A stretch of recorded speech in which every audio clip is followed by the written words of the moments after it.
여러분 지금까지 오랜 시간 동안 신앙생활을 해오셨잖아요. 그쵸? 이 신앙생활을 해오시면서 이것만큼은 가장 나에게 있어서 부담스럽다라고 느끼셨던 것은 무엇이 있으셨습니까? 각자 저마다의 상황이 모두 다르기 때문에 어떤 것을 특정하여서 이건 모두에게 다 어려운 거야 라고 말을 할 수는 없는 것 같습니다. 그래서 여러 가지 부담들이 있겠지만요, 저는 특별히 기도가 참 많이 부담되곤 합니다. 왜냐하면 어떤 때는 이 기도가 금방금방 응답되기도 해서 기쁘기도 합니다. 그래서 기도하는 게 참 즐겁다, 행복하다, 그리고 기도가 참 쉽다, 그렇게 느껴지기도 했습니다. 그런데 점점 시간이 지날수록 기도 응답이 되는 속도가 늦어지는 때가 있고요, 때로는 아무리 기도해도 응답이 없는 것 같은 그런 시간들을 만나기도 했습니다. 그래서 긴 암흑처럼 느껴지고요, 아무리 쓰러뜨리려고 해도 쓰러지지 않는 그런 고독한 씨름의 시간을 갖게 된 적도 있었습니다. 그래서 기도하기를 포기한 적도 있었습니다. 이처럼 우리가 기도하다 보면 기도를 중단할 때가 사실은 좀 많이 있지 않습니까? 기도하다가 이런저런 이유로 중단을 하게 되고요, 또 쉬게 됩니다. 그런데 우리는 알잖아요, 이 기도하는 것을 쉬면 안 된다는 것을요. 그러면 기도를 중단하지 않고 계속해서 하려면 뭔가가 있어야 되겠잖아요. 우리가 이 기도를 중단하지 않기 위해서 필요한 것은 무엇일까요? 저는 오늘 이 말씀의 제목처럼 기도 응답의 확신이 우리에게 있어야 된다라고 말씀드리고 싶습니다. 우리가 기도하면 하나님께서 반드시 들으시고 하나님께서 반드시 응답해 주신다. 하나님께서 가장 좋은 것으로 우리에게 허락해 주시고 채워 주신다. 우리를 가장 선한 길로 인도해 주신다. 이런 확신이 있어야 우리가 기도하는 것을 쉬지 않고 중단하지 않고 계속해서 우리가 기도해 갈 수 있지 않겠습니까? 그래서 저는 오늘 이 기도 응답의 확신이라는 주제를 가지고 세 가지 구절을 살펴보면서 은혜를 나누기를 원합니다. 오늘 우리가 읽은 본문을 다시 한번 보시면요, 지금까지는 너희가 내 이름으로 구하지 아니하였으나 구하라, 그리하면 받으리니 너의 기쁨이 충만하리라 라고 말씀하고 있는데요, 여러분 이 기도 응답에 대한 이 말씀이 믿어지십니까? 구하라, 그리하면 받으리니 라는 이 말씀을 붙들고 내가 기도하는 어떤 것이라도 다 응답받겠구나 하는 확신이 생기시나요? 정말 우리가 주님의 이름으로 기도하는 것은 다 들어주시고 이루어지는 것일까요? 정말 아멘이십니까? 그런데 우리는 정말 아멘하고 싶은데요, 우리의 실제 삶은 그렇지 않다라는 것입니다. 아무리 주님의 이름으로 구해도 아무런 응답이 없는 것 같은 경우도 있고요, 내가 원하는 정반대의 상황이 펼쳐지기도 하기 때문입니다. 그래서 또 학교 친구나 또는 직장 동료나 사회에서 내가 만나는 친구들, 그들은 내가 그리스도인이라는 것을 알고 또 내가 기도하는 모습을 보고 이렇게 묻는다고 한번 생각해 보시겠어요? 정말 기도하면 뭔가 달라지긴 해? 기도하면 이루어져? 이 질문에 우리는 뭐라고 대답할 수 있을까요? 열심히 기도했지만 이루어지지 않았던 그런 순간들 때문에 기도하는 대로 정말 다 이루어져, 우리가 기도하면 100% 이루어져 라고 확신 있게 말을 할 수는 없는 것 같아요. 그렇다고 해서 또 우리가 단 하나도 응답받지 않은 건 또 아니잖아요. 기도 응답을 우리는 분명히 받잖아요. 그래서 그런 경험도 있기 때문에 기도해도 크게 바뀌는 건 없어 라고 말을 쉽게 할 수도 없습니다. 그래서 저는 이런 말도 했었던 것 같아요. 기도하면 환경은 바뀌지 않지만 나를 바꿔주시는 것 같아 라고 말을 하기도 합니다. 하지만 이것마저도 또 흡족한 대답은 또 아닌 것 같아요. 그러면 뭐라고 대답을 해줘야 할까요? 저는 이런 생각들을 하고 나서 오늘 본문과 비슷한 성경 구절들을 찾아보게 되었는데요. 먼저 요한복음 15장 7절 말씀에서 보시면 우리 같이 한번 읽어볼까요? 너희가 내 안에 거하고 내 말이 너희 안에 거하면 무엇이든지 원하는 대로 구하라. 그리하면 이루리라 말씀하고 있고요. 그 다음 요한복음 5장 14절도 함께 읽겠습니다. 그를 향하여 우리가 가진 바 담대함이 이것이니 그의 뜻대로 무엇을 구하면 들으심이라. 아멘. 오늘 본문인 요한복음 16장 24절과 또 요한복음 15장 7절 그리고 요한일서 5장 14절 이 세 구절을 비교해 보면요, 공통점이 있습니다. 그것은 뭐냐면 구하면 받는다. 무엇이든지 원하는 대로 구하면 이루어진다. 구하면 들으신다라는 것입니다. 그러니까 구하기만 하면, 그러니까 기도하기만 하면 다 이루어진대요. 그런데 오늘 제가 말씀을 나눈 서두에서 말씀드린 것처럼요, 시간이 점점 지날수록 기도 응답되는 속도도 늦어지는 것 같고요, 때로는 아무리 기도해도 응답이 없는 것 같은 그런 시간들을 만나게 되지 않습니까? 그리고 또 실제적으로 우리가 그동안 기도해왔던 모든 것들이 다 이루어진 것은 아니잖아요. 어느 일부분만 이루어졌을 뿐입니다. 그런데 이 기도 응답의 확신에 대한 이 세 가지의 성경 구절들을 통해서 예수님께서 그러면 우리에게 말씀해 주시고자 하는 것은 무엇일까요? 첫 번째로 예수님의 이름으로 기도하라는 것입니다. 저는 오늘 말씀을 준비하면서 이 세 구절의 말씀을 계속해서 읽어보고 또 읽어보다가 구하며 주신다고 말씀하신 것에 앞부분을 주목해서 보게 되었습니다. 먼저 오늘 본문인 요한복음 16장 24절 말씀을 다시 한번 보시면요, 오늘 본문에서는 구할 때 어떻게 구하라고 하고 있죠? 내 이름으로 구하라고 말씀하고 있잖아요. 즉 예수님의 이름으로 구하라는 것이죠. 이것은 예수님의 이름으로 기도하라는 것입니다. 그러니까 예수님의 이름으로 구하면 받게 되고 우리의 기쁨이 충만해지게 된대요. 그러면 우리가 기도할 때 단순히 예수님의 이름, 예수님이라는 이름을 넣어야 하나님께서 그 표현을 들으시고 우리의 기도를 받으신다는 것일까요? 우리는 보통 이 말씀을 오해해서 예수님의 이름을 빌려서 기도의 맨 마지막에 예수님의 이름으로 기도합니다. 아멘이라고 하면, 그렇게 하면 무엇을 구하든지 응답해 주신다는 의미로 이해를 하곤 합니다. 하지만 여기에서 예수님의 이름으로 기도한다는 것은 그런 의미가 아닙니다. 단지 예수님의 이름만 빌려서 주술적으로 하는 기도에는 응답은 없습니다. 그런 기도는요, 아무리 크게 부르짖어도, 아무리 간절한 것일지라도 응답을 받을 수가 없습니다. 그러면 예수님의 이름으로 기도한다는 것은 무엇을 의미하는 것일까요? 여러분, 우리가 이름이라는 것을 생각해 보면요, 그 이름을 가지고 있는 사람의 인격과 또 성격, 본질 등의 의미를 지니고 있습니다. 쉽게 말해서 우리가 어떤 사람의 이름을 말하면 그 사람에 대해서 아는 것과 같은 것입니다. 그런 점에서 예수님이라는 이 이름에는 하나님의 존재가 드러나 있고요, 또 천지 만물을 지으신 창조주이시며 독생자로서 모든 인류의 죄를 위해서 대속의 죽음을 맞으신 분이라는 그런 의미가 담겨 있는 것입니다. 그러니까 우리가 예수님의 이름으로 기도한다는 것은요, 우리의 나약함을 고백함과 동시에 전 인격적으로 예수님을 창조주 하나님이시요 우리의 구원자이시며 우리의 중보자이심을 믿고 주의 도우심을 전적으로 신뢰한다는 것을 의미하는 것입니다. 그런 면에서 우리가 예수님의 이름으로 기도한다는 것은요,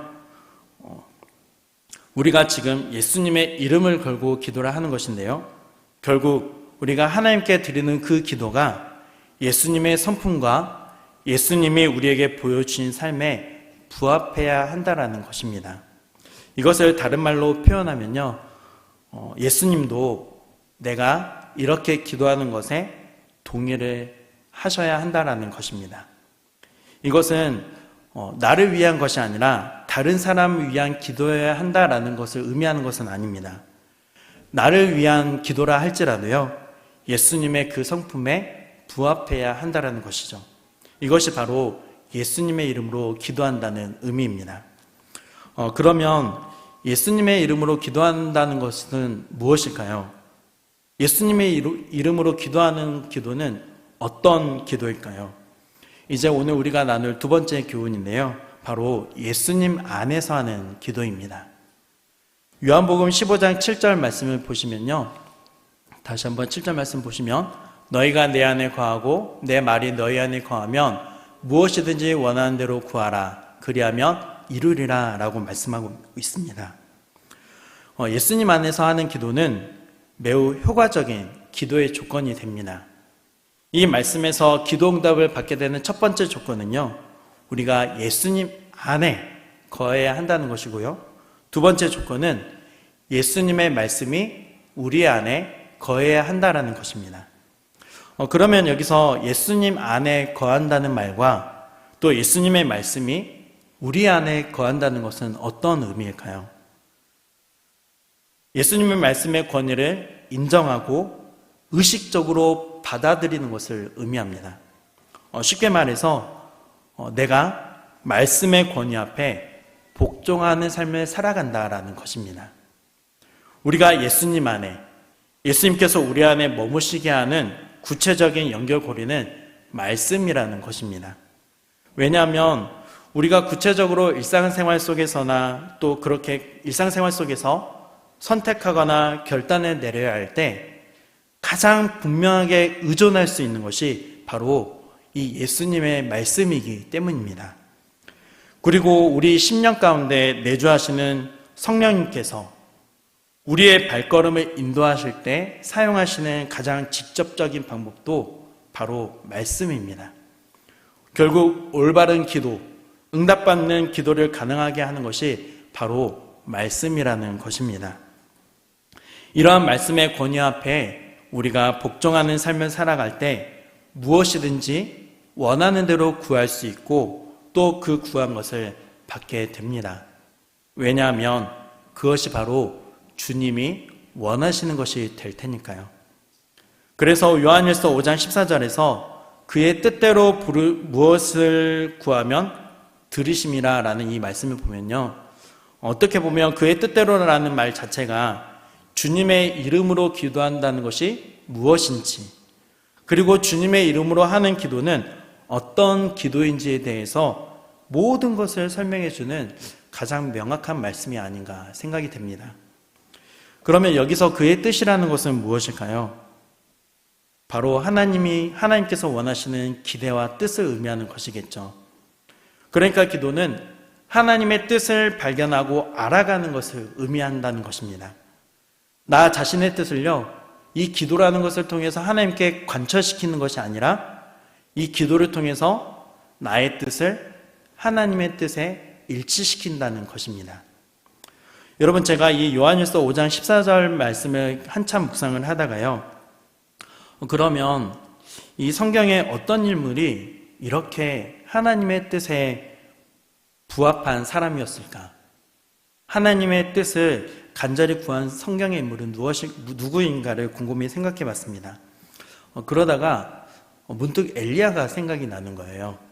그리고 야고보서 5장 17절과 18절을 보게 되었는데요, 우리 함께 읽어보도록 하겠습니다. 엘리야는 우리와 성장이 같은 사람이로되 그가 비가 오지 않기를 간절히 기도한즉 3년 6개월 동안 땅에 비가 오지 아니하고 다시 기도하니 하늘이 비를 주고 땅이 열매를 맺었느니라. 아멘. 여러분, 야고보는 엘리야가요, 대단한 사람, 즉 기도하는 것마다 모두 응답을 받아내는 엄청난 능력자라고 소개하고 있지 않습니다. 뭐라고 소개를 하고 있죠? 우리와 성정이 같은 사람입니다. 우리와 다를 바 없는 연약하고 제한적인 본성을 가지고 있는 똑같은 사람이라는 것이죠. 그러나 하나님은 이 엘리야의 간구를 듣고 놀라운 일을 행하셨습니다. 3년 6개월 동안 비를 그치게 하셨고요. 또 다시를 비를 주셔서 땅에 열매를 맺게 하셨습니다. 이처럼 기후를 조정하는 것은 창조주 하나님만이 하실 수 있는 일이죠. 그런데 여기서 우리가 한 가지 놓치지 말아야 할 사실이 있는데요. 엘리야의 놀라운 이 기도의 능력은 엘리야 자신의 계획과 뜻을 성취하기 위해 발휘된 것이 아니라는 것입니다.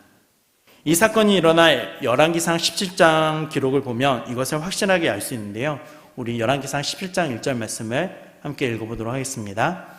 길르앗에 오고하는 자 중에 디스 사람 엘리야가 아합에게 말하되 내가 섬기는 이스라엘의 하나님 여호와께서 살아계심을 두고 맹세하노니 내 말이 없으면 수년 동안 비도 이슬도 있지 아니하리라. 아멘. 엘리야는요, 그러니까 하나님의 이름으로 아합 왕에게 메시지를 전달한 것입니다. 수년 동안 비도 이슬도 있지 않을 것이라는 메시지였죠. 이것은 이스라엘 백성의 불순종에 대한 하나님의 분명한 뜻이었습니다. 그리고 3년 후 엘리야는 다시 한번 아합 왕에게 보내심을 받았는데요. 열왕기상 18장 1절 말씀입니다. 그때 하나님은 다시 비를 내리시겠다고 말씀하셨습니다. 이것 또한 하나님께서 정하신 분명한 뜻이었습니다. 결국 엘리야는 자기가 원하는 대로 하나님께 구해서 그 응답을 받아내는 어떤 특별한 능력이 있었던 사람이었던 것이 아니라요. 자기에게 분명하게 보여주신 하나님의 뜻대로 기도를 한 사람이었고 그 결과로 하나님의 확실한 응답을 받은 사람이었다는 것을 우리는 알 수 있습니다. 여러분, 기도라고 하면 보통은 나 자신의 개인적인 소원을 아뢰는 것 정도로만 우리는 보통 생각하기도 합니다. 물론 그것은 전혀 틀리다고 할 수는 없습니다. 우리는 기도할 때 우리의 소원을 바로 하나님 앞에 아뢰입니다. 그러나 우리가 기도에 대해서 좀 더 분명하게 생각해 보아야 할 것이 있는데요. 성경이 말하는 기도는요, 자기의 이기적인 욕심을 이루기 위한 수단이 아니라는 것입니다. 그런데 우리는 너무나 내 중심적인 내 욕망을 이루는 도구로만 기도를 사용해 오지 않았는지에 대해서도 되돌아볼 필요가 있다고 생각을 합니다. 시험에 합격하고 또 회사에 취직하고 또 결혼을 하고 조금 덜 수고하고 돈을 버는 일들, 또 이러한 일들이 자녀들에게 일어나도록 하나님의 분명한 응답을 분별하고 기다리는데 시간이 많이 필요한 것에 대해서 오랜 시간 간절히 기도를 합니다. 그런데 제가 이런 말씀을 드렸다고 해서 오해하지 마셔야 될 것은요, 이런 것들에 대해서 우리가 기도하지 말아야 한다라고 말씀을 드리는 것은 아닙니다. 우리는 모든 것에 대해서 기도를 해야 합니다. 하나님은 우리의 취직이나 합격, 결혼, 성공 등 이 땅에서 하나님의 자녀가 정말 잘 살아가는 것에 대해서도 매우 관심이 많으신 우리의 아버지이시기 때문입니다. 이것을 어떻게 알 수 있냐면요, 예수님께서 마태복음 6장 33절에서 하신 말씀을 보면 알 수 있는데요. 우리 마태복음 6장 32절 말씀을 우리 같이 함께 읽어보도록 하겠습니다. 너희 하늘 아버지께서 이 모든 것이 너희에게 있어야 할 줄을 아시느니라. 아멘. 우리가 살아가는 데 있어서 필요한 모든 것이 있어야 한다는 것을 누가 하신다고요? 아버지께서입니다. 하나님 아버지께서 모든 것을 다 알고 계신다고 말씀하십니다. 하지만 우리의 기도는요, 마태복음 6장 33절 말씀에 기록되어 있는 것처럼 먼저 그의 나라와 의를 구하라는 이 주님의 우선순위에 맞춰져야 되지 않을까 생각을 합니다. 우리는 무엇을 먹을까, 무엇을 입을까 등과 같은 이 땅에서의 필요를 뛰어넘어서요, 내 안에서 시작된 하나님 나라와 또 내 안에서 이루어지고 있는 하나님의 뜻에 더 관심을 두어야 한다는 것이죠. 왜냐하면 거기에는 하나님의 분명한 약속이 있기 때문입니다. 어떤 약속입니까? 이 모든 것을 너희에게 더하시리라. 즉 그리스도께서, 하나님께서 우리를 다스리시는 삶을 우리가 살아갈 때 그리스도께서 책임져 주시는 삶을 우리가 경험하게 된다는 것입니다. 이것을 우리가 체험하면서 살아가야 하는 거죠. 사랑하는 여러분, 그리스도께서 책임져 주시는 삶을 날마다 경험하며 살아가는 저와 여러분이 되어주시기를 주님의 이름으로 축복합니다. 여러분, 그런데 왜 우리의 인생은 하나님께서 책임져 주시는 삶을 살지 못하고 있고 또 체험하지 못하고 이렇게 고달픈 삶을 살아가고 있는 것일까요? 어떤 면에서는 결국 여전히 내가 왕이 되어서 내 마음대로 살고 싶은 욕망이 가득하기 때문이지 않을까 생각을 하게 되었습니다. 주님의 뜻을 구하고 주님의 뜻에 나를 맡기면서 살아가는 것이 아니니까 인생이 고달플 수밖에 없다는 것을 우리가 또 발견하게 되는 것이죠. 그러므로 정말로 신앙생활이, 정말 기도생활이 정말로 제대로 이루어지려면 출발점이 다른 것에 있는 것이 아닙니다. 예수님께서 우리의 왕이시라면 정말로 그분이 진짜로 내 왕인지, 아니면 여전히 그분이 왕이라고 말씀을 하고 또 고백을 하면서도 나는 내 마음대로 살고 싶은 사람인지, 이것이 정리가 되어야 하는 거죠. 하나님의 나라가 내 마음 안에 먼저 임해야 한다라는 것을 말씀드리고 싶은 것입니다. 바로 하나님이 나를 다스리고 계시는 것이 먼저라는 것입니다. 여러분, 하나님의 나라는요, 내 안에도 있고요, 우리의 밖에도 있습니다. 그런데 하나님의 나라가 이루어지는 출발점은 바로 우리 자신입니다. 하나님의 나라가 내 안에서 이루어져야 나를 통해서 하나님이 내 밖에 있는 하나님의 나라를 이루어 가실 줄 믿습니다. 내 마음이, 내 안이, 내 속이 하나님의 나라가 안 되는데, 나를 하나님께서 통치하지 않으시는데 어떻게 나를 통해서 하나님의 뜻이 이루어질 수 있겠습니까? 여러분, 그렇기 때문에 우리가 말씀을 들으면서 정말로 하나님의 나라와 의를 구한다는 것은요, 내가 먼저 하나님의 통치에 굴복하는 것이다. 그분의 다스림에 내가 항복하는 것이다. 그리고 그분의 약속, 이 모든 것을 너희에게 더하시리라는 그 약속을 믿고 내가 하나님이 나에게 요구하시는 삶을 사는 것이 바로 하나님 나라를 구하는 것이다. 이것이 내 신앙의 출발점이다라는 것을 우리는 기억해야 합니다. 그러므로 이제는 우리의 기도가 좀 더 성숙해져야 되지 않을까 생각이 듭니다. 그러면 어떻게 달라져야 할까요? 먼저 우리의 기도가 나의 주장이 관철되어야만 좋은 기도의 응답이 아니라는 것을 우리가 인정하면 좋겠습니다. 여러분, 우리는 우리 이성의 한계를 뛰어넘어서요, 모든 것을 합력하여서 선을 이루시는 하나님을 믿고 그 하나님으로부터 오는 응답을 우리는 인정해야 합니다. 왜냐하면 하나님이 우리보다 우리 자신을 더 잘 아시기 때문에요, 우리에게 가장 좋은 것으로 응답해 주시기 때문입니다. 따라서 하나님의 뜻을 찾아서 그 뜻에 맞게 기도하는 자세가 성숙한 믿음의 자세겠죠. 그러므로 우리는 나의 원하는 것과 나의 소원에 집착하지 않고요, 하나님의 뜻을 분별하는 기도를 하면 좋겠습니다. 사랑하는 여러분, 우리는 자신의 욕심을 채우는 수단으로서의 기도가 아니라 자신의 욕망을 포기하기 위한 기도, 예수님처럼 하나님 아버지의 뜻을 발견하고 그 뜻을 실천하기 위한 기도, 하나님 나라와 이웃을 위한 기도를 하는 저와 여러분이 되어주시기를 주님의 이름으로 축복합니다. 말씀을 정리하겠습니다. 우리는 기도할 때 예수님의 이름으로 기도해야 합니다.